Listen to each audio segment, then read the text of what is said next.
નમસ્કાર મિત્રો, વિડીયોમાં તમારું સ્વાગત છે। જી હા મિત્રો, અત્યારે હાલ મોટા અને મહત્વના સમાચાર સામે આવી રહ્યા છે। તો મિત્રો, સમાચારમાં વાત કરીએ તો થોડા દિવસ પહેલા ઈરાનમાં વોટ્સએપ બેન કરવાની વાત બહાર આવી હતી। જો કે હવે અમેરિકાએ પણ વ્હાઇટ હાઉસમાં કામ કરતા કર્મચારીઓના સરકારી ડિવાઇસમાં વોટ્સએપ બેન કરી દીધું છે। વોટ્સએપના ડેટા ટ્રાન્સફરથી મેસેજ સ્ટોરેજ ઇન્ફેક્શન અને સાયબર સિક્યુરિટીમાં કેટલીક ખામીઓ હોવાનું કહીને સિક્યુરિટીને ધ્યાનમાં રાખી આ નિર્ણય લેવામાં આવ્યો છે।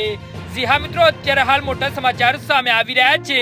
હાઉસ ચીફ એડમિશન ઓફિસર દ્વારા મેમો આપવામાં આવ્યો છે, જેમાં તમામ સરકારી ડિવાઇસ પર વોટ્સએપ બેન કરવાનો ઉલ્લેખ છે। વ્હાઇટ હાઉસની સાયબર સિક્યુરિટી દ્વારા વોટ્સએપને હાઈરિસ્ક તરીકે જાહેર કરવામાં આવ્યું છે। પ્લેટફોર્મ કેવી રીતે સેન્સિટિવ ડેટા હેન્ડલ કરે છે એ અંગે સ્પષ્ટ ન હોવાના કારણે તેને હાઈરિસ્ક તરીકે ચિહ્નિત કરવામાં આવ્યું છે। જી હા મિત્રો, અત્યારે હાલ મોટા સમાચાર સામે આવી રહ્યા છે। સરકારી મોબાઈલ, લેપટોપ અને કોમ્પ્યુટર ઉપરાંત વેબ બ્રાઉઝરમાંથી પણ વોટ્સએપ તરત જ કાઢી નાખવા માટે જણાવ્યું છે। મેમો કર્મચારીઓને માઇક્રોસોફ્ટ ટીમ્સ, સિગ્નલ, વિકર, આઈ મેસેજ અને ફેસ ટાઈમ જેવા સિક્યોર વિકલ્પો આપવા માટે કહેવામાં આવ્યું છે।